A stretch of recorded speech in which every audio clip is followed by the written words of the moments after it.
Consultancy provide करते हैं, तो आप कब से कर रहे हैं और आपको कितना एक्सपीरियंस हो गया? कि आपको वास्तु करना है और ये सारी चीजें करना है, जो भी आप तो धीरे धीरे करके हम ये लोगों के बीच में आने लगे। वास्तु अपने आप में क्या होता है, एक वेद का ज्ञान है। आप बताइए कि वास्तु की उत्पत्ति हुई कैसे, वास्तु कहाँ से? वास्तु पुरुष नाम से व्यक्ति उत्पन्न हुआ है और इसकी क्या क्या उपयोगिता होगी, कहाँ कहाँ ये अपना काम करेगा और कहाँ नहीं करेगा। पानी का ग्लास लिया, उसमें नींबू डाल दिया और अगर डूब रहा है तो नेगेटिव है और तैर रहा है तो पॉजिटिव। तो इस तरीके के जो वीडियोस आते हैं, आज भी वो स्थिति मुझे याद है कि ऐसे बंगले में व्यक्ति 2 महीने 4 महीने कैसे रहा और बड़े शौक से बनाया था। अगर नेगेटिव एनर्जी है, हाँ। और जो हमने बात करी कि अगर नेगेटिव एनर्जी है तो कंस्ट्रक्शन के समय भी प्रॉब्लम आती है। भारत में करोड़ों लोग रोज हजारों सपने देखते हैं और इन सपनों में एक सपना होता है खुद का घर बनाना। लेकिन 90% लोग आज भी खुद का घर एक ही बार बना पाते हैं। और जब खुद का घर एक बार बनता है तो हर कोई चाहता है कि लुक्स एंड क्वालिटी में कहीं भी कॉम्प्रोमाइज नहीं किया जाए।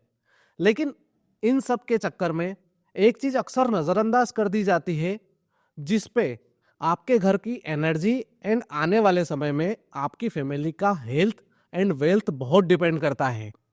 तो आज हम हमारे शेफ विथ ईज के इस पॉडकास्ट में आपसे चर्चा करेंगे उसी टॉपिक पर, और उस टॉपिक का नाम है वास्तु। मैं Ashwin Mandloi, founder of chef with ease. Chef with ease एक कंपनी नहीं, एक सपना है, हर किसी के घर के निर्माण को आसान बनाना। और इसी सपने की जर्नी में आज हमारे साथ जुड़ने जा रहे हैं इंदौर के वास्तु एक्सपर्ट, गोल्ड मेडलिस्ट, ज्योतिष आचार्य, Pandit doctor Chandrabhushan Vyas ji. Hello sir, welcome to our podcast. कैसे हैं आप? मैं ठीक हूँ, बहुत अच्छा हूँ। जय श्री कृष्णा। जय श्री कृष्णा। सर वास्तु आप कंसल्टेंसी प्रोवाइड करते हैं, तो आप कब से कर रहे हैं और आपको कितना एक्सपीरियंस हो गया इसमें, कब से? वास्तु की बात कर लें पहले। सबसे पहले वास्तु पुरुष नमस्तुभ्यं भूसय्या अभिरत प्रभु मद ग्रहे धन धान्यादि समृद्धिम कुरु सर्वदा। वास्तु पुरुष का ध्यान करते हुए अपने इष्ट देवता क्लीम कृष्णाय गोविंदाय गोपी जन वल्लभाय नमः। अब ये शिक्षा का दौर है। देखिए, शिक्षा में क्या होता है, वास्तु अपने आप में एक प्रोफेशनल कोर्स हो गया है। वास्तु करने का काम तो यदि हम कहें कि हमारे पूर्वज लोग बरसों पुराने से चले आ रहे थे, करते आ रहे थे। 4th पीढ़ी 5th पीढ़ी जिसको भी देखें, हमारे पिताजी, दादाजी, उनके पिताजी, ये सारी चीज़ें करते आ रहे थे। और सामने वाले के किसी भी हमारे बंधु को बोल देते थे, भैया आपका मकान ऐसा नहीं ऐसा बनाना, यहाँ दरवाजा लगाना है, यहाँ खिड़की लगाना है, यहाँ कुआं खोदना है, ये करना है। तो वो सब वास्तु के अनुरूप ही आता था, क्योंकि वास्तु को जानने वाले थे। तो वास्तु के अनुसार ही सारी चीजें चल रही थी। अब जब उसको प्रामाणिकता की बात आई, विद्यालय में उसको कोर्स को ले लिया तो सारी चीजें क्या व्यवस्थित होने लगी तो विद्या उसको फिर पढ़ाई के उसमें आ गया। तो जब एजुकेशन पूरा हो गया ना, 1999 में हम कंप्लीट हो गया, तो हम वास्तु को समझने लगे। तो हम जिस गुरुदेव के साथ पढ़ रहे थे उनके साथ पढ़ने गए। सिद्धेश्वर व्यास जी नाम है हमारे गुरुजी का, वो भी वास्तु में बड़े एक्सपर्ट थे, नामी थे। उनके साथ पढ़ रहे थे, तो उनके साथ जाते थे, सारी चीज़ें करते थे। तो 1992 से हम अप्लाई कर रहे हैं। उसके पहले 90 से लेके 1992 तक तो पूरी शिक्षा करी। उन्होंने कुछ नहीं करने दिया जब तक कि आपको पूरा वास्तु सीखना है। पहले प्रॉपर जब तक आप नहीं सीख जाते हैं तब तक किसी को कंसल्ट, क्योंकि व्यक्ति का मकान बनाना एक बहुत बड़ा सपना होता है। बिल्कुल सही और सपना हो तो एक ही बार बनाता है, बार बार बनाता नहीं। और बार बार यदि बनाने के चांसेस आते तो उसका यूज नहीं करता, रहता तो एक ही मकान में रहता। और वो मकान यदि व्यवस्थित बन जाए उसका जी, तो निश्चित ही वह सुखी रहेगा, संपन्न रहेगा, धन वैभव से युक्त रहेगा, पुत्र पौत्र पपौत्र आदि के साथ रहेगा जी। तो ऐसी स्थिति में उन्होंने कहा नहीं करना है। फिर हम 1992 से जब उन्होंने अनुमति दी, हमको प्रदान किया कि आपको वास्तु करना है और ये सारी चीजें करना, जो भी अब तो धीरे धीरे करके हम लोगों के बीच में आने लगे, लोगों के बीच में आके जी, और लोगों को कंसल्ट करने लगे। वे ऐसा नहीं ऐसा करना है आपको, ये सारी चीजें जब से 1992 से 32 साल तो होने जा रहे हैं, पूर्णता की ओर अग्रसर हैं। जी सर, 32 साल से आप वास्तु कंसल्टेंसी प्रोवाइड कर रहे हैं। हाँ। तो वहीं से मैं एक बेसिक क्वेश्चन से स्टार्ट करूंगा आपसे कि वास्तु क्या है और वास्तु क्यों जरूरी है? वास्तु की बात करें तो हम वेदों की बात करें जी, 9 उपनिषद की बात करें, वेदों की बात करें तो 4 वेद होते हैं हमारे पास, जिसमें चारों वेदों में से हम देखें तो अथर्ववेद से उत्पत्ति हमारे स्थापत्य वेद की उत्पत्ति हुई जी। और स्थापत्य वेद उसमें पढ़ाने का, स्थापत्य वेद यानी स्थान पे बनाया जाने वाला, स्थान पे किया जाने वाला। ये सारा जब स्थापत्य वेद की उत्पत्ति हुई तो उसमें सारे विवरण बताने लगे, क्योंकि ये तो कार्य हमारा आज से नहीं, पुराने समय से पहले से ही चला आ रहा है। वास्तु अपने आप में क्या होता है, वेद का ज्ञान है और वेद से ही चलने वाला है। तो वास्तु सबसे पहले तो वही है, और हर वस्तु में ही वास्तु दिखाई देता है जी। कौन सी वस्तु को कहाँ और कैसे रखी जाए, यही हमारा वास्तु होता है सबसे बड़ा। उस वस्तु को यदि हम अनुरूप कर लें अनुरूप कर लें तो निश्चित है कि हमारा वास्तु बैलेंस हो जाता है, व्यवस्थित हो जाता है और वह एक सकारात्मक फल को देने वाला हो जाता है। सर वास्तु का तो आपने बहुत अच्छे से समझाया, लेकिन आप बताइए कि वास्तु की उत्पत्ति हुई कैसे, वास्तु कहाँ से आया? अब वास्तु शब्द कहाँ से आया, वास्तु शब्द की उत्पत्ति कैसे हुई? तो वास्तु शब्द के पहले हम अथर्ववेद की बात करें, अथर्ववेद में स्थापत्य वेद होता था। जी। स्थापत्य वेद जो है वो अथर्ववेद का उपवेद है। अब स्थापत्य वेद में स्थिति होगी, स्थापत्य वेद में जो स्थान की, वस्तु की, सारी वस्तुओं को व्यवस्थित करना ही वो स्थापत्य वेद हुआ। अब वो स्थापत्य वेद में आ गया है तो अब ये देखें हम वास्तु का अधिपति कौन है? कभी कभी उसका होता है ना, स्वामी कौन है, जी। इस भवन का स्वामी कौन है, उस भवन का स्वामी कौन है, इस गाड़ी का मालिक कौन है, तो ऐसा देखें कि उसका देवता कौन होगा। जब कर तो ले तो देवता कौन होगा, तो देवता की स्थिति में आती है। तो हम बात करें कि यदि पुराणों में बात आती है, जैसे समरांगण सूत्र की बात करें, मायमत की बात करें, बड़े बड़े हमारे जो वास्तु के ग्रंथ हैं, अग्नि पुराण में, इन सब में वास्तु पुरुष की उत्पत्ति का विशेष वर्णन किया कि सारे देवताओं की उत्पत्ति हो गई। उसमें एक भयंकर बड़े बड़े आंखों वाला, बड़े बड़े पैर वाला, विशाल का एक पुरुष दिखाई देने लगा, लोगों को दिखाई देने लगा, लोग उससे डरने लगे। अच्छा कि ये क्या हो गया, तो भयभीत हो गए सारे देवता, कांपने लगे। सभी लोग ब्रह्मा जी के पास पहुंचे और ब्रह्मा जी के पास पहुंचे तो ब्रह्मा जी को बोला कि भैया स्त्री कैसे, भैया ये कौन है, कहाँ से आया? तो बोले मैं समझता हूँ।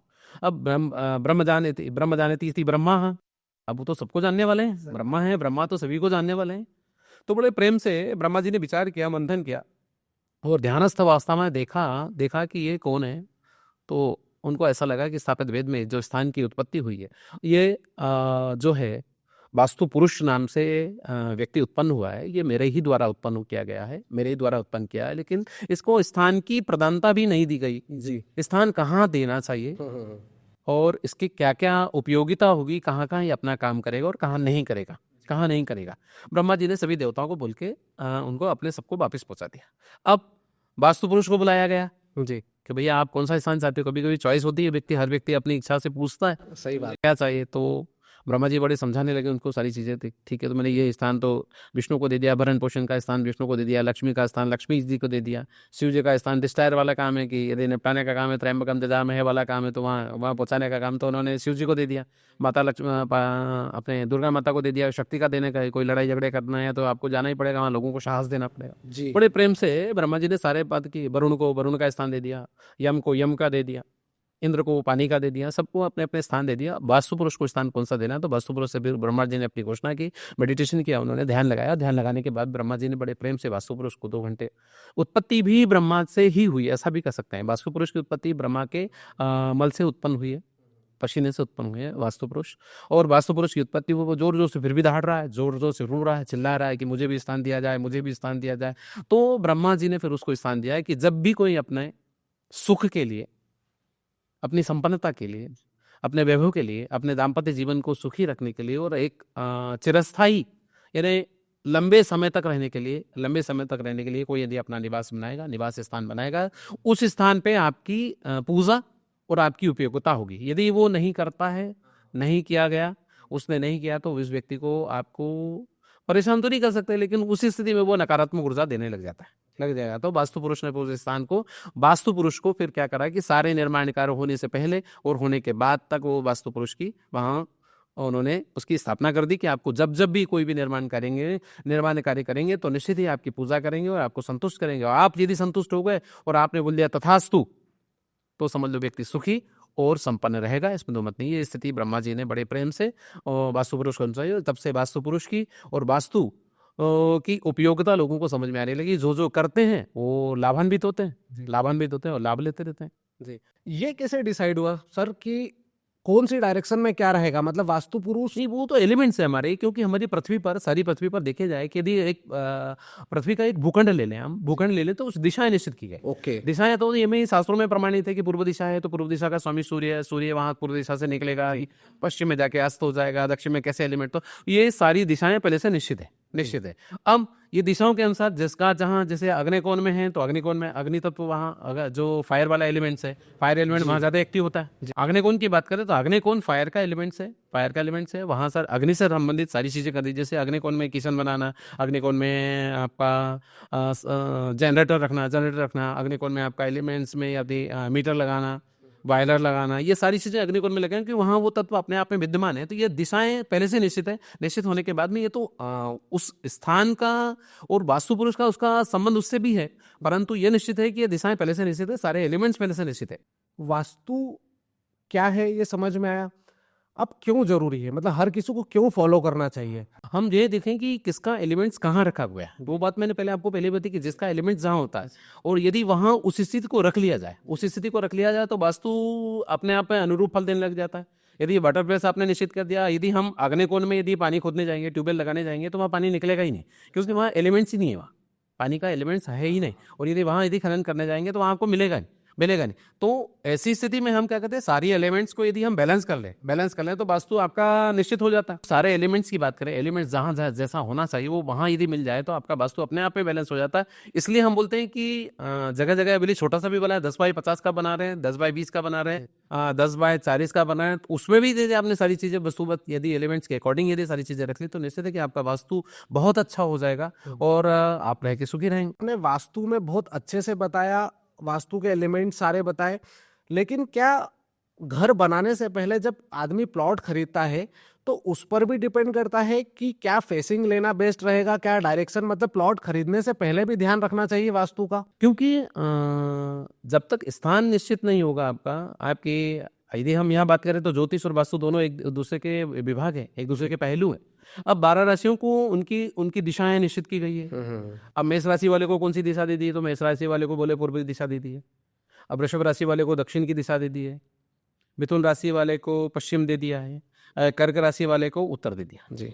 अब इसी के अनुसार जब सिंह राशि वाले को फिर पूर्व दिशा दे दी है, कन्या राशि वाले को फिर दक्षिण दे दिया जी, तुला राशि वाले को फिर पश्चिम दे दिया है और वृश्चिक राशि वाले को फिर उत्तर दे दिया।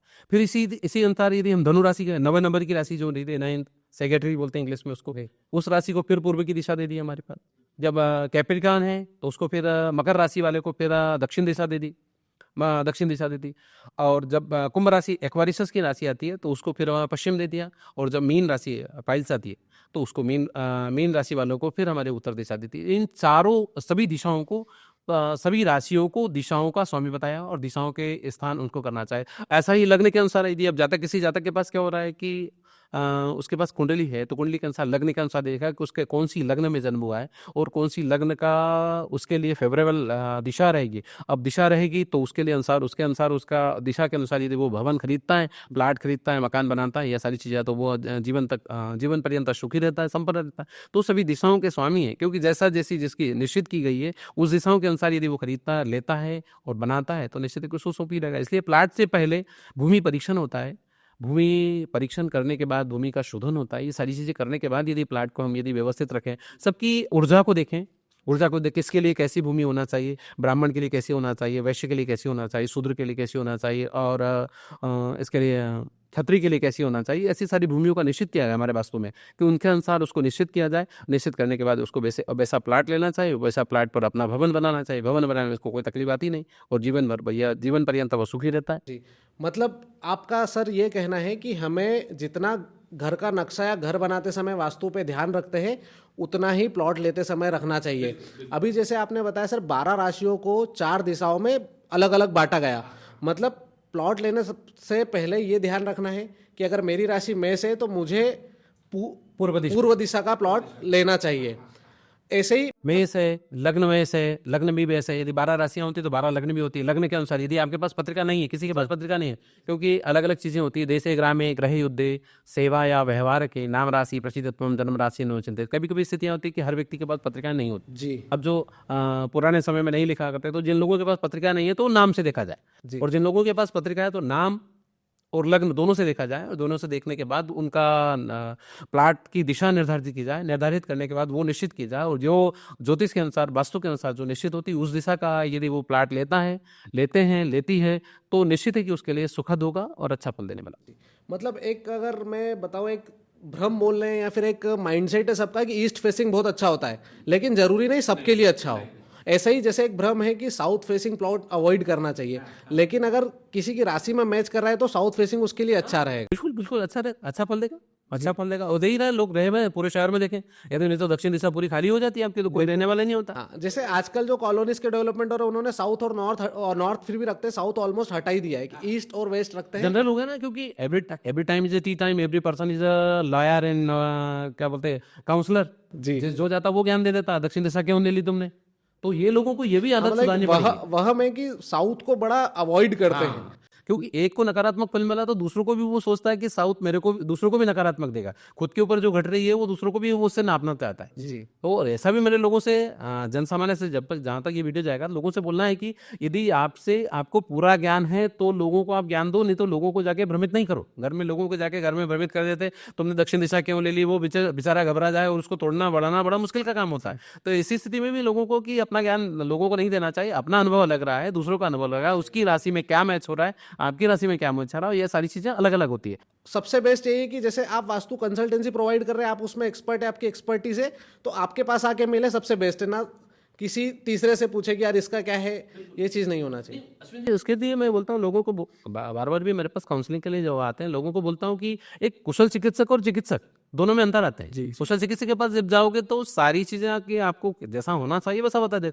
और चिकित्सक का काम जो होता है कि सिर्फ सलाह देना, वो काम होता है। अब इसमें क्या होता है, अग्नि सुक्तर्म आराध्यते सुक्तर्म आराध्यते विशेषज्ञ अज्ञान लब्ध दुर्वी दग्धम ब्रह्मा पीतिम जन्म न रंजति। ऐसा भी कहीं कहा है कि लोगों को एक तो बहुत ज्ञान होने के कारण उसको ब्रह्मा जी समझा सकते हैं, जो बिल्कुल थम्सअप ब्रांड है उसको ब्रह्मा जी समझा सकते हैं, जो बीच वाला है ना वो ज्यादा तकलीफ देता है, ज्यादा तकलीफ देता है। सही बात बोली आपने।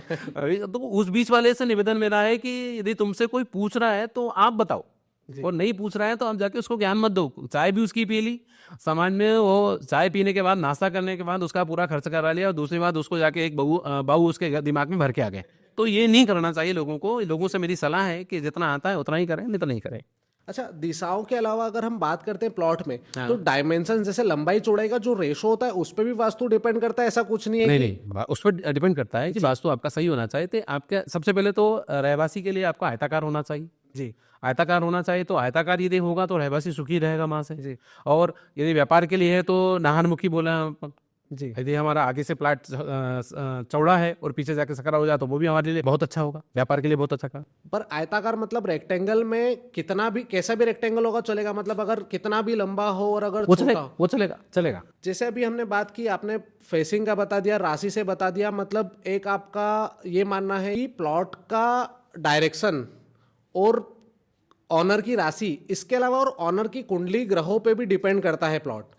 मतलब वो प्लॉट लेने से पहले अगर मान लीजिए प्लॉट लेना है, मुझे प्लॉट लेना है, तो मैं 3-4 ऑप्शंस देख लूँ, फिर एक बार कंसल्ट करके मुझे जो सही सलाह मिलती वास्तु से रिलेटेड वो प्लॉट मुझे खरीदना चाहिए। ऐसा नहीं कि बस जो अच्छा मिला और ले लिया। नहीं, ऐसा नहीं। हाँ, मतलब वास्तु वहाँ भी, वास्तु सबसे पहले वही फॉलो करना है। घर बनेगा तो बाद में, लेकिन प्लॉट खरीद रहे हैं तो पहले आपको सबसे पहले उसको फॉलो करना है जी। हाँ, उसको फॉलो करना है। यदि वास्तु हमने वो देख लिया तो ही हमको लाभ देने वाला होगा जी। अभी इसमें जब फेसिंग की बात चली रही है सर, तो मैं एक चीज ये पूछना चाहूंगा। हाँ, बताएं। कि जैसे एक भ्रम या कंफ्यूजन रहता है कि जैसे अगर मंदिर और किचन की बात करूं तो उसमें, जैसे मंदिर की बात करता हूँ, नॉर्थ ईस्ट में होना चाहिए। अब ईस्ट में भगवान का फेस होना चाहिए या पूजा करने वाले का फेस होना चाहिए? वहाँ देखिए फेसिंग की बात में तो अभी तो लोगों को कन्फ्यूजन यही होता है, कन्फ्यूजन रहता है फेसिंग कैसे काउंट करें। लोग कहते हैं जैसे घर में प्रवेश करते हैं तो घर में जो अंदर देखते हैं तो उसको फेसिंग बोल देते हैं जी। अभी तो लोगों को समझ में नहीं आता फेसिंग कैसे कैसे हाँ, फेसिंग का मतलब होता है जो घर से निकलने के बाद जी। जो दिशाएं आपको दिखे वो फेसिंग कहलाती है।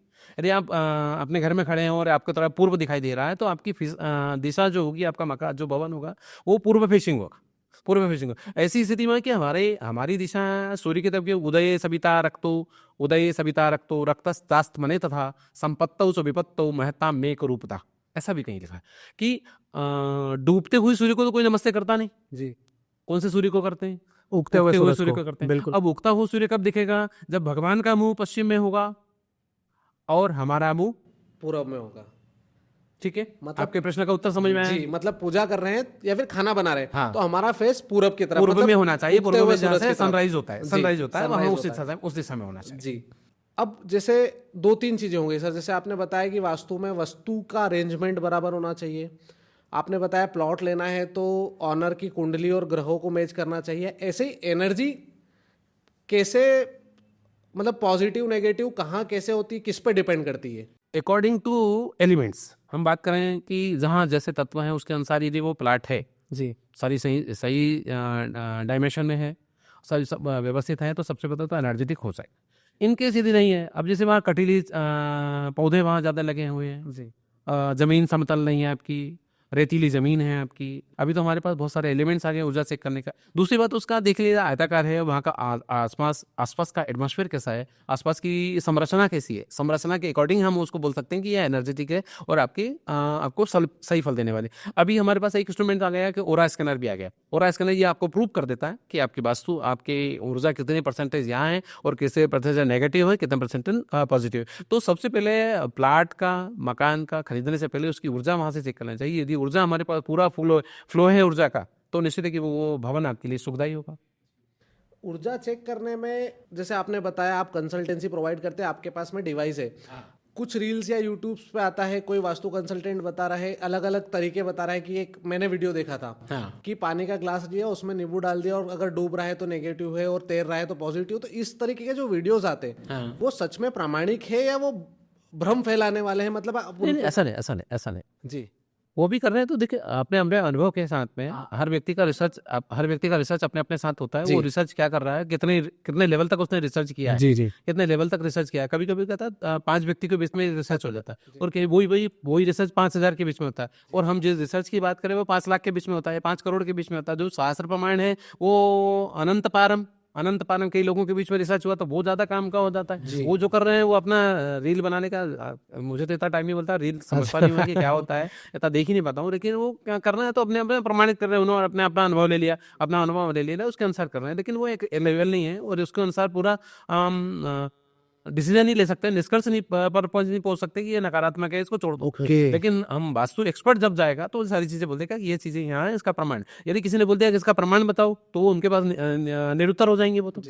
मतलब एक वो एक्सपेरिमेंट के बेसिस पे एक बेसिक लेवल पे ठीक है, लेकिन आप उसके बेसिस पे लंबे टाइम तक के लिए ठीक नहीं है वो जी। प्रमाणिक थोड़े घने मन को संतुष्टि करने के लिए क्षणिक समय के लिए ठीक है, ऐसा कर सकते हैं। तो लंबे समय के लिए वो एक उसके चलते हम यदि करोड़ों का प्लाट ले रहे हैं, लाखों का प्लाट ले रहे हैं और वो नींबू पानी में डूब जाए उसके कारण यदि प्लाट को छोड़ दें तो ये चीजें वो नहीं होती। मतलब जो आप देख रहे हैं सब कुछ सत्य असत्य की बात ना करें, लेकिन सब कुछ को फॉलो नहीं करना चाहिए। फॉलो नहीं करना मतलब चाहिए। आप देखें, जो चीजें देखनी है आपको, जो चीजें देखने लायक की है, फॉलो करने लायक की, वही करें, बाकी उनको प्रणाम करके आगे बढ़े। क्योंकि घर, जैसे भी आपने बताया और मैं भी बोलता हूँ, घर एक ही बार बनता है। 90% लोग या उससे ज्यादा लोग घर एक ही बार बना पाते हैं। ये चीज का ध्यान रखना चाहिए कि आप हर किसी की बातों में और हर किसी पे विश्वास ना करें, वास्तु को लेके कुछ भी टेक्निकल पॉइंट जो कुछ भी हो। बिल्कुल ठीक है।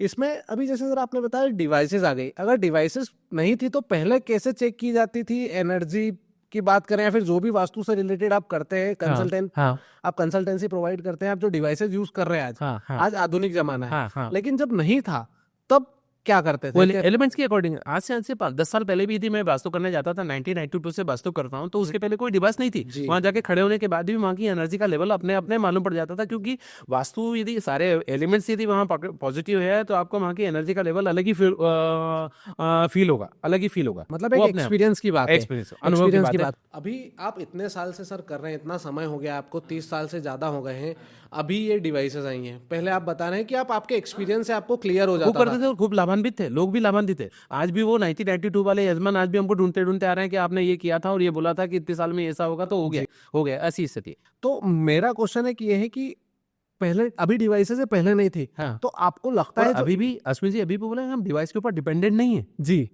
कि डिवाइस जो बोलेगी वही करेंगे। हम पहले उसको, हमने जो पढ़ के आए ना 4 साल 6 साल की जो डिग्री लेके आए हैं और अनुभव लेके आए हैं और जो शास्त्र ने लिखा है, आज भी हम पूरे पुराण को पढ़ते हैं। आज भी हमारे बच्चे को बोला था भैया ये फलानी नामक की पुस्तक निकालना, इसको देखते हैं इसमें क्या लिखा है। ऐसी स्थिति, हम तो रोज पुस्तक का सर्च करते हैं कि कहाँ प्रामाणिकता कहाँ मिलेगी, उसका कैसे किया जाए। डिवाइस ही डिपेंडेंट नहीं है, लोग डिवाइस के ऊपर ही डिपेंड करते हैं, शास्त्र पढ़ते ही नहीं। डिवाइस ने जो बोल दिया उसको फॉलो कर देते हैं। लोगों के लाखों करोड़ों रुपए के जो प्लाट मकान दुकान लेके उनको लोगों को भ्रमित कर देते हैं। बेचारे वो जिंदगी भर इनके कारण, एक छोटे से वास्तुविद के कारण परेशान हो जाते हैं। तो ऐसा नहीं करना चाहिए, लोगों को पहले उसका सबका वो देख लेना चाहिए। मेरा क्वेश्चन यही आने वाला था, मुझे आंसर भी मिल गया, लेकिन फिर भी मैं एक बार कर देता हूं कि आपका जो एक्सपीरियंस है बिना डिवाइस के भी और डिवाइस के भी, तो डिवाइस गलत हो सकती है। मतलब डिवाइस पर निर्भर नहीं रहना है। आपके साथ कभी ऐसा हुआ है सर कि कभी आपको लगा कि डिवाइस गलत, मतलब पॉजिटिव, मान लीजिए डिवाइस पॉजिटिव एनर्जी बता रही है और आपको लग रहा है नहीं यार, पॉजिटिव हाँ, है कई नेगेटिव। कई बार हो गया ऐसा लग रहा है, क्योंकि डिवाइस तो 80% 70% डिवाइस आपको प्रमाणिकता कर रही है। कभी कभी क्या होता है, हम मेडिकल टेस्ट कराते हैं, सब सारी चीजें नॉर्मल है भाई, नॉर्मल है, फिर भी व्यक्ति बीमार भी है, और उसका रोग ही दूर नहीं हो रहा। सही बात है। तो कोई दैहिक ताप भी होते हैं, दैविक ताप भी होते हैं। तो दैहिक ताप को तो वो दिखा देगी, मशीन दिखा देगी, लेकिन दैविक ताप को कौन दिखाएगी? अब कई कई लोगों को ऐसे ऐसे रोग हैं, कि वो उसमें आपके क्या बोलते हैं, लेबोरेटरी टेस्ट में नहीं आ रहे, इसके बाद भी वो रोग है, उसका आवाज रोग दूर नहीं हो रहा है, बुखार दूर नहीं हो रहा है, या जो भी बीमारी दूर नहीं हो रही, तो ये दैहिक ताप है। तो ऐसी चीजें कई बार हमारे पास स्थिति आती है कि मशीन हमारी गलत बता रही है, लेकिन हमारा जो ज्ञान बोल रहा है कि उस ज्ञान के अकॉर्डिंग हमको चलना चाहिए। यदि ये मशीन ही हमारे प्रमाणित हो जाती है, तो हमारा जो ज्ञान शास्त्रों में लिखा है वो मालूम पड़े नगण्य हो जाता है, जीरो हो जाता है। तो इसलिए मशीन के ऊपर डिपेंडेंट नहीं है, डिपेंडेंट है हम सारी चीज़ों को हम व्यवस्थित देखते हैं, उसको पूरी दृष्टि से, अपनी दृष्टि से देखते हैं कि ज्ञान के अनुसार कि ये सही है, तो हम मशीन और ज्ञान दोनों को फॉलो करके उसको हमारे क्लाइंट को या हमारी यजमान को उसको फिर फाइनल डिसीजन देते हैं, भैया ऐसा नहीं, ऐसा करना है आपको जी, ऐसा। मतलब डिवाइसेस पे एकदम डिपेंड नहीं होना है। कभी नहीं। अगर कोई सिर्फ डिवाइस के जरिए आपको बता रहा है कि आपकी एनर्जी या वास्तु सही गलत है, तो उस पर थोड़ा एक बार सेकंड ओपिनियन पे जाना चाहिए। हाँ, लोग बोलते हैं वास्तु शांति हमने मकान बना लिया, करना चाहिए। मैं बोलता ऐसा नहीं होता है, वास्तु शांति करने का भी विधान रहता है। वास्तु शांति एक बार व्यक्ति कर लेता है, इसके बाद भूल ही जाता है वास्तु शांति क्या होती है। मैं बोलता रिपीट करना चाहिए उसको, वास्तु शांति को। यदि घर में, आपके घर में बार बार नकारात्मक ऊर्जाएं हो रही, बार बार विवाद हो रहा है जी जी। लोगों के विचार आप में आपस में नहीं मिल रहे हैं, तो वास्तु शांति कराना चाहिए। घर में कोई मांगलिक कार्य नहीं हो रहा, तो वास्तु शांति कराना चाहिए। घर में यदि आके आपके कबूतर बैठ रहे हैं, बार बार गुड़गुड़ की आवाज कर रहे हैं, कबूतर अंडे दे रहे हैं, या किसी पशु पक्षी, क्योंकि कबूतर की जो एनर्जी है, उसको जहाँ एनर्जी मिल जाती है, जी, नकारात्मक चीजों को जहाँ एनर्जी मिल जाती है, वहां के आके वो रहने लग जाता है, उसकी एनर्जी वहां जनरेट होने लगी। आप रह रहे हैं तो आपकी एनर्जी तो वहां खत्म हो गई, कबूतर वाली एनर्जी आ गई। उसको दूर करने के लिए, या किसी भी पशु पक्षी की एनर्जी को दूर करने के लिए, कुत्ते बार बार भौंक रहे हैं, या बारह जिसको बोलते हैं सुअर बार बार आ रहे हैं, या सांप बार बार आ रहे हैं, जिस घर में बार बार सांप निकला, ऐसी स्थिति में भी उस दोष को दूर करने के लिए भी मैं एडवाइस करता हूँ। विश्वकर्मा प्रकाश बोलता है, समरांगन बोलता है, मोहम्मद बोलता है कि आपको बार बार वास्तु शांति कराना चाहिए, उस दोष को दूर करने के लिए भी वास्तु शांति कराना चाहिए। ऐसा भी वैसे मतलब जिस प्रकार से हम घर में कथा पूजा सुंदरकांड कराते रहते हैं हाँ। कुछ समय के अंतराल पे, तो हमें वास्तु शांति भी कुछ समय पे कराते ही रहना चाहिए जी। तो अगर कुछ नेगेटिव हो भी रहा है तो वो पॉजिटिव अपने हो आप में जाएगा। पॉजिटिव है। वहां की उस एनर्जी को, जो नकारात्मक ऊर्जा आई है, उस ऊर्जा को दूर करने के लिए हमने जो प्रयोग किया है, जो पूजा पाठ किया है, अब जो विधि को जानने वाले, जैसे हम लोग तो क्या है कि सनातन धर्म के मानने वाले, सनातन धर्म को मानने वाले वास्तु शांति करा ली। अब जो जैसे पंजाबी लोग हैं, या सिंधी लोग हैं, या जैन लोग हैं, जो भी जिस विधि को जानने वाले, जो उस विधि से अपनी विधि से जो कार्य करते हैं, उस विधि से भी कार्य कर ले, तो वहां की ऊर्जा अपने आप में स्वतः खत्म हो जाएगी, और नकारात्मक ऊर्जा का प्रभाव खत्म हो जाएगा, सकारात्मक ऊर्जा आ जाएगी, तो अपने आप ही सुख हो जाएगा। लेकिन उस पर ध्यान नहीं देते, मालूम पड़े लड़ते बोले आज नहीं कल ठीक हो जाएगा, परसों ठीक हो जाएगा, ऐसा ठीक हो, ऐसा करके अपना समय निकाल लेते हैं। तो ऐसा समय नहीं निकालना चाहिए, उसका सॉल्यूशन ढूंढना चाहिए, समाधान ढूंढना चाहिए। अगर अब मैं एक वास्तु पे और आता हूँ सर, एक और पॉइंट है कि जब घर बनाते हैं, एक वाटर का फ्लो भी डिपेंड करता है वास्तु पे। ऐसे वास्तु कंसल्टेंट आप क्या राय देते हैं कि वाटर का फ्लो, अगर हम छत के पानी की बात करें, बारिश का जो पानी जाता है उसकी बात करें, या ड्रेनेज लाइंस की बात करें, तो पानी का फ्लो किस डायरेक्शन में होना चाहिए और किस में नहीं होना चाहिए? बारिश के पानी की बात करें तो हमारा छत का जो स्लोप होना चाहिए वो नॉर्थ ईस्ट में होना चाहिए। मैक्सिमम पानी हमारा नॉर्थ में, क्योंकि वाटर प्लेस जो हमारा, वाटर एलिमेंट जो हमारा, वो नॉर्थ ईस्ट में जी। यदि छत का, अब छत हमारा बहुत बड़ा है, 10,000 स्क्वायर फीट का, 20,000 स्क्वायर फीट का, 50,000 स्क्वायर फीट का बड़ा बंगला है, तो उसका सारा पानी तो छत में यहाँ नहीं आ सकता है, लेकिन उसका 1/3 यदि भी पानी भी हमारा नॉर्थ ईस्ट से आ जाता है, तो निश्चित है कि ये पॉजिटिव हमारा होगा कि वाटर का फ्लो, और यदि नॉर्थ ईस्ट पे नहीं आ रहा तो नॉर्थ में, मैक्सिमम पानी नॉर्थ में जाना चाहिए, साउथ में नहीं जाना चाहिए, साउथ की दिशा में नहीं जाना चाहिए। जो हमारे टॉयलेट्स के या फिर यूज्ड वाटर की बात करें, ड्रेनेज प्लम्बिंग वाले की बात करें, वो ड्रेनेज में जा रहा है, फ्रंट में जा रहा है, तो उसका कैसे, उसका कोई क्योंकि आवश्यकता की जननी है वो, क्योंकि आपको कहीं ना कहीं उसका सप्लाई तो देना पड़ेगा, लेकिन साउथ वेस्ट को आपको पूरा छोड़ना चाहिए कि साउथ वेस्ट में कोई भी चेंबर नहीं बनाए, यदि कोई मिनी चेंबर बनाए तो ठीक है, कॉलोनी का चेंबर बनाए तो आपके प्लाट से बाहर है तो वो चलेगा, वो प्लाट के बाहर है। और यदि आपको मिनी चेंबर बनाना है तो साउथ वेस्ट में, मिनी चेंबर भी साउथ वेस्ट में नहीं बनाए, प्रॉपर साउथ वेस्ट में नहीं बनाए, साउथ वेस्ट को प्रॉपर निकालने हैं आपके प्लाट के अकॉर्डिंग, और उसको दूर हटके वहां से बनाए, या तो वेस्ट पे बनाए, या नॉर्थ ईस्ट में बनाए, या साउथ में बनाए। साउथ वेस्ट में कभी भी चेंबर नहीं बनाना चाहिए, साउथ वेस्ट में कभी भी गड्ढा नहीं करना चाहिए। यहाँ तक को किसी हमारे शास्त्रकार ने लिखा है कि साउथ वेस्ट में आपको लेडबाद भी नहीं बनाना चाहिए, साउथ वेस्ट को पूरा छोड़ देना चाहिए, उसको भारी चढ़ना चाहिए, जिससे कि तिजोरी रखने का स्थान होता है, भैंस का वेट लगाने का स्थान स्थान होता है। और जब भी आपको वॉशरूम बनाना है, योग करना है, तो आपको साउथ तरफ बनाना चाहिए, साउथ वेस्ट को पूरा छोड़ देना चाहिए। अब लोगों से गलतियां क्या हो जाती है कि साउथ वेस्ट में यदि कॉर्नर का प्लाट है तो साउथ वेस्ट में क्या होता है, वो बना देते, बालकनी बना देते हैं जी। बालकनी बना देते तो साउथ वेस्ट आपका हल्का हो जाता है, या वहाँ कुछ रखने का बना देते, कपड़े सुखाने का कुछ बना देते, या वॉश एरिया बना देते। तो ये उनके लिए क्या होता है, एक चिंता का विषय है, क्योंकि साउथ वेस्ट बिल्कुल भारी रखना चाहिए, और जितना ऊंचा रहेगा, जितना भारी रहेगा साउथ वेस्ट, उतना ज्यादा सकारात्मक फल आपको डे टू डे देगा। आवर्स टू आवर्स बोल सकता हूँ, लेकिन डे टू डे तो देगा ही देगा। जी। इसमें सर आपने एक टॉयलेट वाली बात छेड़ी थी, उस पर एक मेरा क्वेश्चन है। हाँ बताएं। कि साउथ में टॉयलेट्स लेना चाहिए, हाँ ठीक है। अभी क्या हो रहा है कि पहले और अभी में थोड़ा डिफरेंस आया कि अभी घर में जितने लोग नहीं, उससे ज्यादा टॉयलेट्स हो जाते हैं। हाँ बराबर। और टॉयलेट्स एक ऐसी जगह है पूरे घर में, सबसे नेगेटिव एनर्जी मेरे एक्सपीरियंस के हिसाब से वहीं होती है। हाँ। तो टॉयलेट्स के अगर नंबर्स बढ़ रहे हैं, अब जैसे आपने बताया साउथ वेस्ट में मास्टर बेडरूम बनाया, अब वहाँ पे उन्होंने साउथ वेस्ट में जब मास्टर, मेरे एक्सपीरियंस में भी कई बार होता है कि साउथ वेस्ट में मास्टर बेडरूम है, हाँ। तो उन्होंने टॉयलेट को साउथ वेस्ट में, उसके यार वो कोना है उधर टॉयलेट हो जाएगा, फिर पूरा रूम है। हाँ। तो उससे इम्पेक्ट तो पड़ता है। हाँ। तो इसमें अगर होता है तो उसमें फिर क्या समाधान है कि क्या करना चाहिए? नहीं, फिर वहाँ दिखाई जाए कि कौन सी डिग्री पे, कितनी डिग्री पे बनाया गया, क्या कराया गया, और उसको दिखाने के बाद फिर वहाँ या तो हम उसकी रेमेडी की जाए। यदि ऐसा बना दिया, अब स्ट्रक्चर को तोड़ना बड़ा मुश्किल का काम है, बार बार बनाया जाएगा और बनने के और बाद एक ही यदि बार छोटे से- बनता है। हाँ, तो उसकी रेमेडी की जाए। रेमेडी करने के बाद यदि हम हमारे जैसे स्थिति बात देती है, तो हम जाके देख के उसको पिरामिड लगा के पॉजिटिव कर सकते हैं। अच्छा। या कुछ चीज़ें रखने के बाद पॉजिटिव कर सकते हैं, या उसमें अब हर व्यक्ति तो वास्तु वाले से कंसल्ट नहीं कर सकता, जी। क्योंकि इसी स्थिति में आती है। तो यदि नहीं हो रहा है तो कुछ स्थिति होती है कि वो वहाँ फिट कर ही रख दी जाए। जी। कुछ चीज़ें उसका एक भगवा मिरर होता है वो लगा दिया जाए, एक नॉर्मल मिरर होता है वो लगा दिया जाए, उसको उठा के हम साउथ वेस्ट में साउथ में ला सकते हैं। मतलब उससे पॉजिटिव कर सकते हैं, मतलब ये रेमेडी है। अगर आपके पास ऑप्शन नहीं तो आप रेमेडी पे जा सकते हैं, ठीक है। इंडिया में कंस्ट्रक्शन को लेके इतना अवेयरनेस नहीं है अभी कि किसकी क्या एक्सपर्टीज है। मतलब जो नक्शा बना रहा है वो जो भी अमाउंट जो वो किस लेवल पे है वो बोल देगा मैं 100% वास्तु के हिसाब से दूंगा या दूंगा। आपको क्या लगता है कि 100% वास्तु पॉसिबल है?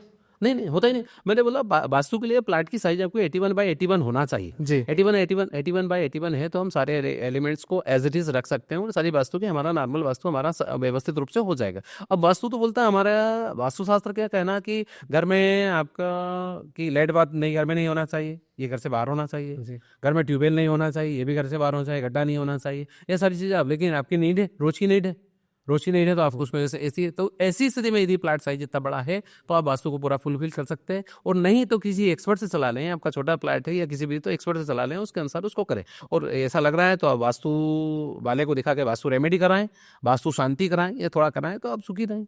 अगर कोई आर्किटेक्ट, इंजीनियर या आम आदमी भी अगर वास्तु सीखना चाहता है, हाँ, तो उसे कोई कोर्स करना रहेगा या कहीं एक्सपर्ट के पास सीखना है, खुद से सीख सकता है? इसमें आपका क्या सजेशन है सर? नहीं देखिए, सीखना और पढ़ना दोनों में चीजें अंतर है। एक पढ़ाई करके आना है, विधिवत रूप से करके आना, और एक बाद में सीखना, जी। दोनों में अंतर आता है। यदि डेप्थ में जाना है तो आपको विधिवत रूप से, जैसे वास्तु का डिप्लोमा पहले होता है, डिप्लोमा होने के बाद first year, second year, third year, और फिर फाइनल होता है। इसके बाद भी उसकी डिग्री होती है। तो डिग्री होने से जो विद्यालय में पढ़ाया जाता है, जो प्रमाणिकता के साथ होता है। और एक सीखना तो है, नॉर्थ ईस्ट में आपको ये रखना है, साउथ ईस्ट में ये रखना है, तो ये तो सीख लिया। लेकिन फिर भी मेरी सलाह है कि जो वास्तु में एक्सपर्ट है जी, उन्हीं से सलाह लेना चाहिए। और वास्तु सीखना है तो फिर किसी विद्यालय से, सबसे पहले तो विद्यालय से सीखना चाहिए। विद्यालय में प्रोफेशनल कोर्स से चालू हो गए, तो वहाँ विद्यालय में अपना एंट्री लेके, प्रवेश लेके, और फिर आराम से वो वहाँ करना चाहिए। और नहीं तो वास्तु पढ़ाने वाले जो इंस्टीट्यूट वाले हैं उनके पास जाकर विधिवत रूप से और सौम्य विद्यार्थी बनकर उच्छृंखल नहीं बोल रहा हूँ, सही बात। सौम्य विद्यार्थी बनकर वहाँ वास्तु बराबर पढ़ना चाहिए। जब वो परमिशन दे, आपको परमिट करे कि आप वास्तु कर सकते हैं, तब अपना वास्तु का ज्ञान लगे। क्योंकि नीम हकीम खतरे जान वाला काम है। ये तुमने थोड़ा सा सीख लिया और थोड़ा सा नहीं सीखा, और वो स्थिति बहुत ही, सामने वाला तो वो बहुत एक्सपर्ट है, सिखाने वाला तो एक्सपर्ट है, लेकिन आप गए ही नहीं वहाँ। मतलब एक इंटरेस्ट से या खुद के जानने के लिए अगर सीखे तो सीख वो सकते बात हैं, है, लेकिन वो अगर बात। प्रोफेशनल लेवल पे आप हाँ, किसी आपको को करना है। कंसल्ट कर रहे हैं तो आपको पहले प्रोफेशनली और लेना चाहिए, उसका कोर्स करना चाहिए। खुद के तौर पे भी यदि सीख ले तो घर में भी वास्तु नहीं, दिन भर वास्तु नहीं लगाती, यहाँ ये रखा, यहाँ रखा, घर का वास्तु खुद बिगड़ लेगा। जी सर, आपके 32 साल के अनुभव में हाँ। मैं एक आपसे एक ऐसा यूनिक इंसिडेंट जानना चाहूंगा कि जो आपको अभी तक भी याद रहता और उसमें वास्तु का बहुत बड़ा इम्पैक्ट हो। देखिए अश्विन जी, क्या हो रहा है, अब 32 साल हो गया, तो 32 साल में कई स्थितियाँ ऐसी स्थिति बन गई हमारे पास कि हमको खुद को देखने को मालूम पड़ जाता है। देखने के बाद ही हम बता देते यार ये गलत है और ये सही कर लेंगे तो ये हो जाएगा। कई ऐसे अनुभव हमारे पास रहे। लेटेस्ट यहाँ साउथ तोकुगंज में एक भवन है। उस भवन को बनाने के लिए उन्होंने भूमि पूजन कर लिया। भूमि पूजन करने के बाद उन्होंने भवन बनाना चालू कर दिया। भूमि पूजन हो गया, भवन बनाना चाहते हैं, तो कभी पानी उसमें आ जाता है, कभी उसमें जेसीबी गिर जाता है, कभी कुछ सामान गिर जाता है। इतने परेशान हो गए, किसी ने उनको एडवाइस किया कि आप ऑनलाइन से जाके दिखाइए। उन्होंने जाके दिखाया, हमने भी रेमेडी करी। पहली रेमेडी से हमारा कुछ नहीं हुआ वहाँ। पहली रेमेडी के बाद भी वो 8 दिन 10 दिन बाद फिर वही नेगेटिव हो रहे थे। फिर उन्होंने निकाल किया कि ऐसी ऐसी बातें ऐसी हो गई। वो भी उन्होंने भी हमारा पीछा नहीं छोड़ा, और हमने भी उस प्रक्रिया को पूरी करने चाहे कि हम पूरी करना था। तो ईश्वर की कृपा हुई कि हमने उस रेमेडी को वापस दूसरी बार किया तो वहाँ का प्लिंथ लेवल बराबर हो गया। सामने वाले ने फिर किया, वो अभी रहते हैं बाहर आउट ऑफ कंट्री, उनको लगता है कि वहाँ कुछ नेगेटिविटी, तो इमीडिएट कॉल करते हैं हमको। अच्छा, इमीडिएट कॉल करते हैं, ऐसी थी, आपको वहाँ जाके एक बार फिर देखना पड़ेगा, ठीक, देखना पड़ेगा। तो जब वहाँ से प्लेन लेवल हो गया तो उसमें फिर तकलीफ आने लगी, क्योंकि उसको पकड़ तो लिया था कि बीमारी है, लेकिन बीमारी कितनी बड़ी है ये हमको समझ नहीं आया था। फिर बाद में मालूम पड़ा कि बीमारी इतनी बड़ी है, इसकी रेमेडी हमको ये करनी पड़ी, ये करनी। उस भवन को बनाने में आज ये स्थिति कि वो 2nd फ्लोर या 3rd फ्लोर जो भी है, फ्लोर तो पता नहीं मुझे कितना बना दिया उन्होंने, 3 बना दिया हुआ था, 3 फ्लोर तक कंप्लीटली हो गया, रंग रोगन सब हो गया, फर्नीचर वाला सारा काम चल रहा है। ऐसा अनुभव रहा है कि आज भी वो, यदि उस परिवार से हम बात करें तो ऐसा लगता है उनको संतुष्टि कि आप आ गए तो ये मकान बन गया, नहीं तो मकान बनना बड़ा मुश्किल है। साउथ गोविंद की बात है, टीआई के पीछे एक बंगला देखने गया था, बहुत बड़ा बंगला था। एक जैन परिवार मेरे को यहाँ से ले गया, बोले आपको ही देखना है। तो हम वहाँ जैसे ही वहाँ जब पहुँचे तो सबसे पहले तो गेट खोला उन्होंने, गेट भी भारी भरकम गेट खोलने के बाद जैसे ही इंटर किया, देखा था बंगले में ऐसा मन बड़ा विचलित हुआ है। मन की फिर भी साथ में हमारा बच्चा भी साथ में हमेशा रहता है, वो भी साथ में था। मशीन भी लेके गए थे, डिवाइस भी लेके गए, हम डिवाइस लेके गए साथ में, हमारा भी ज्ञान लगाया, हमने देखा करा, पूरे बंगले में घूमने के बाद ऐसा लगा, थोड़ी देर खड़े रहने के बाद जब एनर्जी चेक करी, अपने इंटरनल एनर्जी चेक करते हैं हम, तो मालूम पड़ जाता कि ऐसी स्थिति, तो देखने के बाद ऐसा पसीने में तरबतर हो गया, ऐसी स्थिति, मन में ऐसा लगा क्या हो रहा। तो वो बच्चा बोला गुरुजी क्या हो गया। अरे मैंने समझ में नहीं आ रहा, अभी भी मेरा रोमांच हो गया, देखो उसको देख के ऐसा लगता है कि आज भी वो स्थिति मुझे याद है कि ऐसे बंगले में व्यक्ति 2 महीने 4 महीने कैसे रहा, और बड़े शौक से बनाया था, करोड़ों रुपए लगाए हुए। आज इंदौर में यदि ज़मीनें हम देखें तो बहुत महंगी होती है, उस ज़मीन को देखने गया तो बड़े शौक से बनाया, सारा फर्नीचर एज इट इज़ था, पूरा फर्नीचर पूरा एज इट इज़ वैसा का वैसा ही।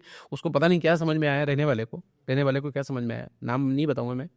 जो खरीद रहे थे वो मुझे लेके गए थे, जो रह रहे थे वो नहीं ले गए थे। जो खरीदने वाले थे कि मैं सस्ता मिल रहा है तो मैं इसको खरीद लूँ। वहाँ जैसे खड़ा होकर वहाँ देखी स्थिति को देखा तो बड़ा भय ऐसा लग रहा है, बिल्कुल मन में दुख कि क्या होता, पसीना तरबतर हो गया, ऐसा सोचने लगा। तो उसने पूछा क्या करते हैं, कैसे, ऐसा क्या हो रहा है। मैंने ठीक है अपन देखते हैं, चेक तो करते हैं। चेक करा, पूरे बंगले को चेक करा। पूरे बंगले में 8-10 तो बेडरूम होंगे, 2-4-5 डाइनिंग हॉल होंगे, एक किचन था, गार्डन बहुत सारा बड़ा था, सब कुछ बना, सारा व्यवस्थित बना था। लेकिन चेक करने के बाद स्थिति लगी इतनी नकारात्मक ऊर्जा कि समझ में नहीं आ रही थी कि क्या किया जाए क्या नहीं किया जाए। वो हमारे क्लाइंट को बोल दिया भैया 2 दिन बाद आपको डिसीजन देंगे, इसका अभी डिसीजन नहीं देंगे। सारा मैप बना के लिया पूरा, हमने लाने के बाद स्थिति लगी कि उसको अंततः उसका प्लाट का साइज और प्लाट का नंबर, ये सारी चीज़ें पूछने के बाद हमने हमारा कैलकुलेशन किया, देखा तो वो वास्तु के अनुसार फिट नहीं था, और वहाँ की एनर्जी का लेवल जो था वो लो माइनस कितना 0 था, आई डोंट नो। इतनी हालत ख़राब थी कि उसको देख के, उस घटना को देख के तो आज भी याद आता कि ऐसी यदि चीज़ें देखने को मिले तो मन में इच्छा होती कि सब कुछ होने के बाद भी हमारे पास सारी एनर्जी लेवल है, हम सब कुछ ठीक है, हम जाने के बाद भी हमको फील नहीं होता, ऐसा कर ले कि हमको कोई असर नहीं होता था। लेकिन वहाँ जाने के बाद स्थिति होती है कि हम खुद ही भयभीत हो गए। कभी कभी कुछ चीज़ें ऐसी होती कि मालूम पड़े खुद को तकलीफ देने वाली हो जाती। तो इतनी खतरनाक वहाँ की नकारात्मक ऊर्जा थी, तो उस घटना को हमें आज भी याद आती है कि ऐसे बंगले में वैसा ही ऐसी स्थिति उस बंगले के साथ में रही।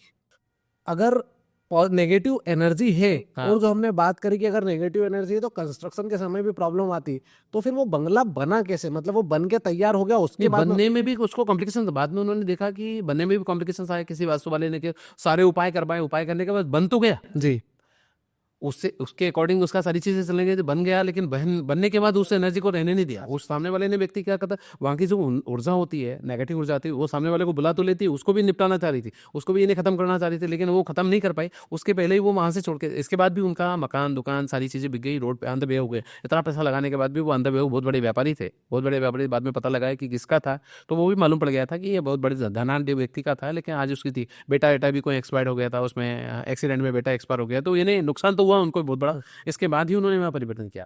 मतलब सिर्फ एक एनर्जी के चक्कर में वो कहाँ से कहाँ सुंदरता के सुंदरता चक्कर में एनर्जी जो नकारात्मक ऊर्जा थी उसका परिणाम उनको भुगतना पड़ा। सिर्फ सुंदरता के चक्कर में एनर्जी का नहीं और ध्यान नहीं दिया और नहीं परीक्षण कराया होगा, और उन्होंने बहुत पैसा लगाया, लेकिन कहाँ से कहाँ पर आ गया। एक और हम देखने गए थे, वहाँ भी उस परिवार को दिखाया, उन्होंने दिखाने के बाद वहाँ भी इतनी नकारात्मक ऊर्जा थी, उसको भी हमको छोड़ना पड़ा, उसको भी मना करना पड़ा कि भाई ऐसी स्थिति में आपको नहीं लेना चाहिए। तो स्थितियाँ, बहुत सारी स्थितियाँ जीवन में बहुत सारी स्थितियाँ बनी कि हमको, लेकिन हम प्रयास करते हैं कि जहाँ नकारात्मक होगा वहीं नकारात्मक होगा, जहाँ सकारात्मक होगा वहाँ सकारात्मक होगा। ऐसा नहीं कि वास्तुविद जाना तो हर जगह रेमेडी करना, हर जगह रेमेडी करना। छोटी छोटी रेमेडियों का तो हम यूज़ कर सकते हैं, जैसे गौशाला गाय को वहाँ बिठा देना, बछड़े को वहाँ बुला देना, गोबर से लिपवा देना या फिटकरी डलवा देना, कुछ चीज़ें होती है, छोटा मोटा हवन करा देना। जब भूमि पूजन कराए तो वहाँ की नकारात्मक ऊर्जा को दूर करने का पहले प्रयास कर लेना चाहिए व्यक्ति। हर व्यक्ति यदि ऐसा कर ले तो निश्चित है कि वहाँ की नकारात्मक ऊर्जा अपने आप से वहाँ से चली जाती है। और एक मंत्र भी होता है वहाँ का कि वहाँ जब करने जाए तो वास्तु पुरुष नमस्तुभ्यम भूसय्या भृत प्रभु मदग्रहे धन धान्यादि समृद्धिम कुरु सर्वदा। हे वास्तु पुरुष, मैं आपका पूजन करना चाह रहा हूँ, मैं आपका यहाँ पूजन कर रहा हूँ, तो भूमि पर शयन करने वाले हो और मैं निर्माण कार्य करने जा रहा हूँ, तो आप मेरे घर में धन धान्य आदि की समृद्धि को देने वाले हो, समृद्धि को देने वाले। ऐसी स्थिति को करते हुए मंत्र का पाठ करते हुए वहाँ हवन करना चाहिए और पूजन करना चाहिए। ऐसी स्थिति में यदि व्यक्ति करता है तो वास्तु पुरुष वहाँ अपनी परमिशन देता है, अपनी अनुमति देता है और अनुमति देने के बाद फिर बनाने के लिए कार्य करता है। इसलिए बोलते हैं कि बार बार भूमि पूजन करने के हम बार बार विधान बोलते हैं, कि वो शास्त्रों में ऐसा ही है कि भूमि पूजन, भूमि शोधन, भूमि परीक्षण, ये तीनों चीज़ें यदि विधिवत रूप से यदि संपन्न होती है तो निश्चित है कि निर्माणकर्ता को तकलीफ नहीं आएगी, करने वाले को भी तकलीफ नहीं आएगी, करवाने वाले को, रहने वाले को तकलीफ नहीं आएगी। भाई रहने वाले को दे दी। अब इस स्थिति देखें, अब ये तो बंगले वाली बात होगी, 2 बंगले मैंने देख लिए, तीसरे बंगले वो मेहता जी वाले पहली स्थिति में की, जिस परिवार का मेहता परिवार का बनाया, तो कभी जेसीबी गिर रही है, कभी मिट्टी आ रही है, कभी उसमें बार बार पानी आ रहा है, ऐसी स्थिति बार बार उनके साथ में हो रही थी। व्यक्ति इतना दुखी हो गया, इतना परेशान हो गया, वो क्योंकि जिसको शहर में रहने की आदत पड़ जाती है ना, तो वो शहर में ही रहता है, शहर में रहता है। उसको बोले कि आप यहाँ से दूर 10-20 किलोमीटर दूर रहने चले जाओ, बड़ा बंगला बनाना, तो वो बना नहीं बना। उसको फैसिलिटी सारी चीज़ें चाहिए, पास में चाहिए, और रहने वाले कम, परिवार में रहने वाले कम है, तो मकान भी वही बनाना उनको। तो उनकी इच्छा है कि छोड़े नहीं, पैतृक संपत्ति है, पैतृक संपत्ति स्थान को क्यों छोड़े, और साउथ ओगन जैसा सारी चीज़ें बिल्कुल कन्वीनियंट। तो ऐसी स्थिति में तो वहाँ स्थिति देखी हमने कि बार बार वो जैसी घटनाएं घट रही हैं, तो कभी पानी आ रहा है, कभी वो हो रहा है, सारी चीज़ें बार बार रिपीट हो रही, तो फिर यहाँ स्थिति लगी।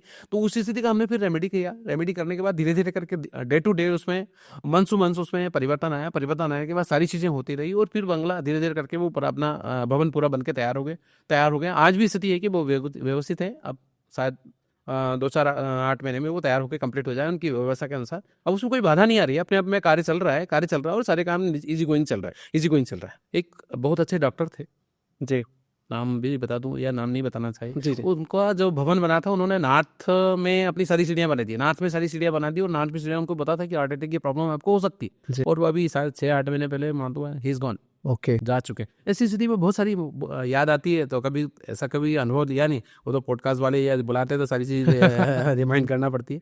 जैसे आपने मटेरियल का बता दिया, कंस्ट्रक्शन का सारी चीजें बता दी आपने, वास्तु में जितना कम समय में बता सकते हैं उतना, उससे आपने कहीं ज्यादा बताया। जी जी, एक मेरा फाइनल क्वेश्चन है सर आपसे, बताएं। कि आजकल के समय में प्लॉट छोटे होते जा रहे हैं, हाँ, डिमांड बढ़ती जा रही है, रिक्वायरमेंट्स बढ़ती जा रही है, और प्लॉट्स के साइज छोटे होते जा रहे हैं, तो आप ऐसी कौन कौन से एलिमेंट्स बताना चाहेंगे कि ये तो मैंडेटरी, ये फॉलो करना चाहिए, लाइक जो भी एलिमेंट्स होते हैं वास्तु में, कि ये चीजें फॉलो करना चाहिए, और फिर भी अगर नहीं कर पाए हैं तो क्या रेमेडीज यूज करना चाहिए?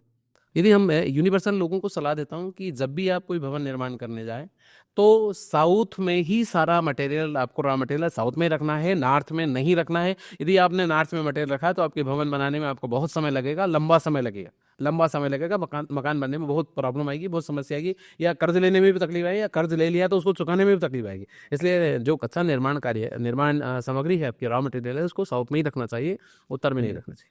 प्लॉट के आसपास जैसे बाहर सामान रखा जाता है उसकी बात कर रहे हैं आप, या प्लॉट के अंदर अगर कुछ रख रहे हैं तो अंदर में भी रखे तो साउथ में रखे, अच्छा, और बाहर रखे तो भी साउथ में? तो भी साउथ में। और अगर साउथ में मान लो किसी का पहले घर बना हुआ है, वेस्ट में जगह खाली, वेस्ट में रख रहे हैं या फिर ईस्ट, वो चलेगा, लेकिन नॉर्थ में को नहीं रखे, नॉर्थ को नहीं अच्छा, रखे, नॉर्थ में अगर मटेरियल आपने रखा है तो मकान बनने में डिले होगा। हाँ, डिले होगा, परेशानियां बहुत सारी आएगी, या लोन ले रहे हैं तो लोन नहीं मिलेगा, या पैसा है तो वो पैसा यदि आपको 10 लाख लगाना है तो 10 लाख की जगह 15 लाख लगेगा, 15 की जगह 20 लगेगा, पैसा ज़्यादा लगेगा, समय ज़्यादा लगेगा जी। छोटा प्लाट हो, कितना ही मरे, कितना 10x40 का हो, 10x30 का हो, 10x50 का हो, 20x50 का हो, या जितना भी हो, 20x60 का हो, 20x80 का भी हो, या मैक्सिमम जितना भी हो, वो सारी चीज़ें सारे कोने सबसे पहले तो हमको देखना चाहिए। हम यार यहाँ से चले, नॉर्थ ईस्ट से चलें, कि नॉर्थ ईस्ट में वाटर प्रेस जी, नॉर्थ ईस्ट में पूजा प्लेस, नॉर्थ ईस्ट में प्योर सिटी, जितना भी प्योर रख सकते हैं उसको, नेगेटिविटी नहीं आने वाले। बच्चों का रूम बनाना है या इसी सिटी बनाना है तो नॉर्थ ईस्ट में बना सकते हैं, पूजा प्लेस नॉर्थ में बना सकते हैं। और नॉर्थ में ही हमको स्थान पानी का भी रखना चाहिए। अब नॉर्थ ईस्ट में पानी का स्थान नहीं मिलता है तो आगे वाली बात करेंगे अपन। दूसरा कौन आता है हमारे पास? South east.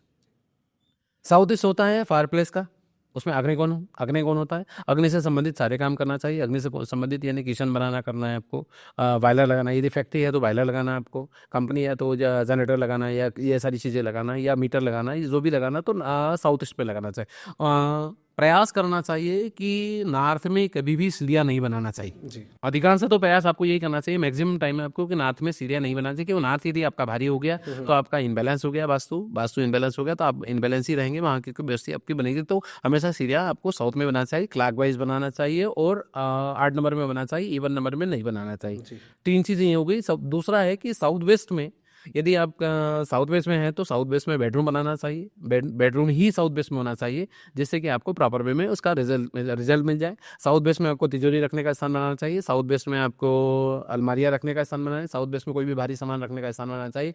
साउथ वेस्ट को डंप नहीं करना चाहिए, साउथ वेस्ट में ऐसा कोई स्टोर रूम या ऐसा कोई बनाने की हमेशा बंद होने वाला ऐसी स्थिति नहीं बनाना चाहिए, उसको बनाना। और नॉर्थ ईस्ट में आपको वाटर प्लेस की जगह यदि वहाँ नॉर्थ ईस्ट में है वेस्ट फेसिंग प्लाट है तो मिलेगा ही नहीं आपको जी।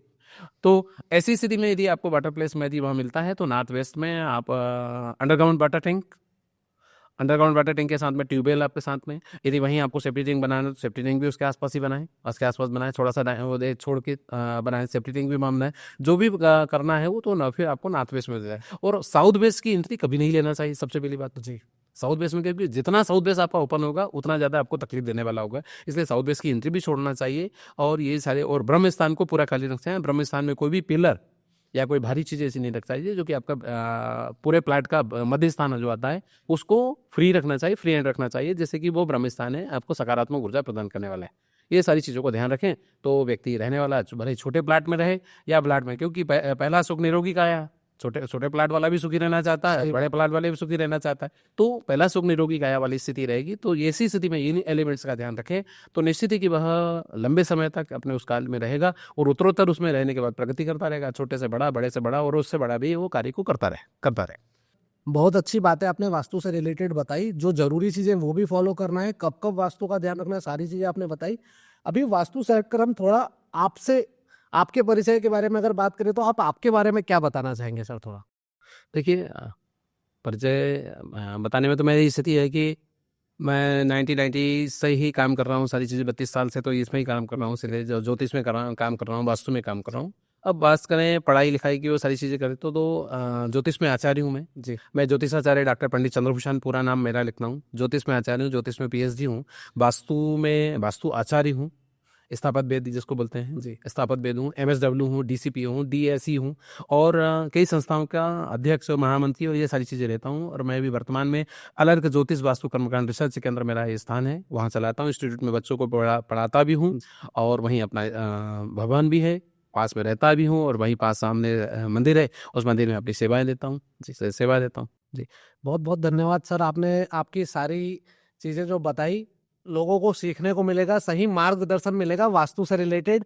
और एक बार फिर मैं धन्यवाद करना चाहूँगा मेरी पूरी टीम की ओर से कि आपने समय दिया, अपना कीमती समय निकाल के आपने मुझे इतना समय दिया और वास्तु से रिलेटेड। बिल्कुल, मैं भी सभी श्रोताओं को कहता हूँ, सर्वे भवन्तु सुखिनः, सर्वे सन्तु निरामया, सर्वे भद्राणि पश्यन्तु मा कश्चित् दुःख भाग्। सभी लोग सुखी रहना चाहें, यशस्वी रहना चाहें, निरोग रहना चाहें, तो ये जरूर है कि वास्तु के नियमों का, छोटे छोटे नियमों का सभी का ध्यान रखें और सुखी रहें, यशस्वी रहें। इसलिए मेरा सभी श्रोताओं को जय श्री कृष्ण, जय वास्तु। आज के पॉडकास्ट में हमारा टॉपिक था वास्तु, और वास्तु से रिलेटेड आपको बहुत ही यूजफुल इंफॉर्मेशन मिली है कि आप प्लॉट लेने से घर बनाने तक में क्या क्या चीजें आपको फॉलो करना चाहिए। इसी प्रकार के इंटरेस्टिंग टॉपिक्स के लिए आप हमें सब्सक्राइब करें और जुड़े हमारे पॉडकास्ट से।